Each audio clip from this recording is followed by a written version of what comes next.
Alright, ladies and gentlemen, welcome back to the channel, man. Today we're going to go ahead and talk about the Toronto Raptors.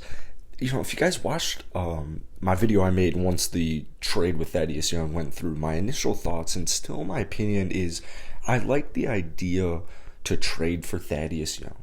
It's a pretty solid idea, but I can't believe that's all they did. I cannot believe that's all they did. So apparently some stuff came out that the Raptors did have a lot of interest in trading for Kristaps Porzingis, but apparently due to injury concern, they decided to not, pull the trigger. Toronto, I feel like what was interesting is all the way up until the deadline, there was talk about, all right, is Toronto going to trade for Gallinari? Apparently, they were very, very interested in Danilo Gallinari. Mo Bamba was even in there. Talen Horton-Tucker was like the hot commodity in the last 24 hours when I don't even know what broke, but some rumor broke about like the Lakers having interest or the Raptors having interest in doing like a THT swap for Goran. Lakers were getting desperate, whatever you have. So it's just tough, man. It's just tough. The buyout market does exist.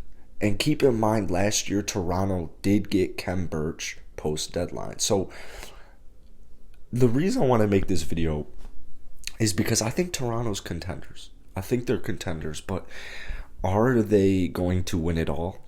I would say absolutely not. Not with their current lineup, not with the current roster. They're going to need to make some moves.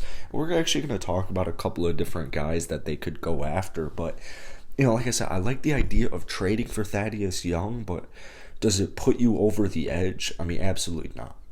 I think what made this year's trade deadline kind of tough, and like I said, I don't really have an issue with trading away a first-round draft pick and, only falling back like 10 spots in the draft or whatever, but I just can't believe that the Raptors didn't make like at least one other like small time move. Granted, they did have very little to work with, and also like I just talked about, the buyout market every single season, it's pretty solid. The Lakers really took advantage of it last year. The Nets really took advantage of it last year. You're going to see some interesting names. DeAndre Bembry was literally just cut to make up moves for the Brooklyn Nets. But I think from Toronto's standpoint, you have a trade deadline where it was like almost every single competitor you have made at least some kind of nice move that made them better. The Brooklyn Nets, Philadelphia 76ers, that's the big one. That trade is crazy. Both of those two teams, in my opinions, weren't really even that big threats because they only had a couple of pieces to the puzzle. And now with that James Harden Ben Simmons swap, the puzzle's finished. They just got to put it in action now. So I literally had no worry in the world for the Brooklyn Nets. Philadelphia obviously was a little bit more difficult in my opinion, but I still thought the Toronto Raptors could take either of those teams down in a 7-game series. Now that my current standing is, I still think Toronto has a very solid chance to get past that first round. Unfortunately, they are the 7th seed right now. They are the 7th seed. So you got to keep that in mind because number 1 and number 2, Miami and Chicago, those are two very difficult teams. They didn't make any moves at the trade deadline because they didn't have to.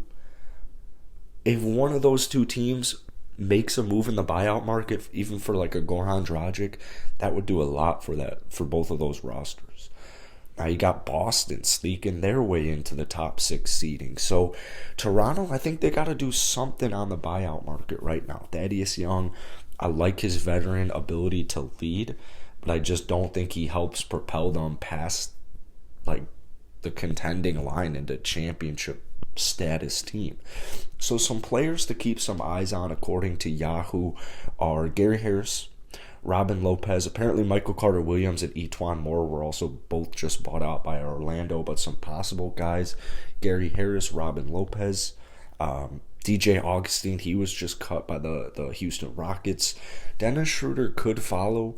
I don't think he will though. I think he's staying in Houston. Portland, Tomas Satoransky, Ben McLemore, Eric Bledsoe.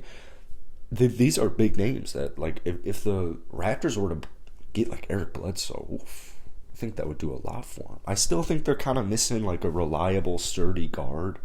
I'm not saying Michael Carter-Williams. I'm not saying Gary Harris, Etuan Moore. But these are just kind of like, these are some players where honestly, like, if the Raptors were to even go get Michael Carter-Williams, I wouldn't be all that upset.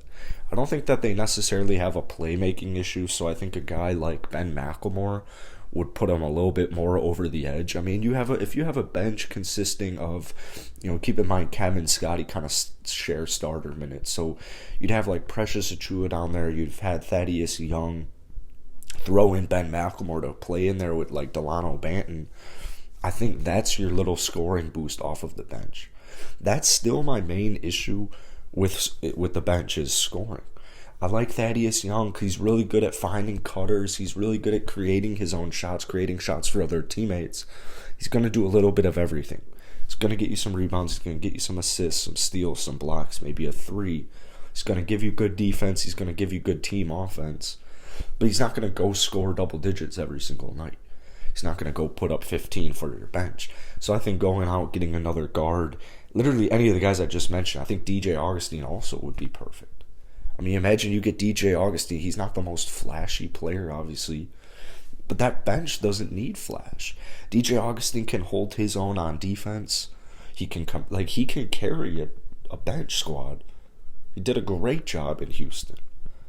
Unfortunately, this year his minutes were just a little bit more sporadic because of all the guard depth they have.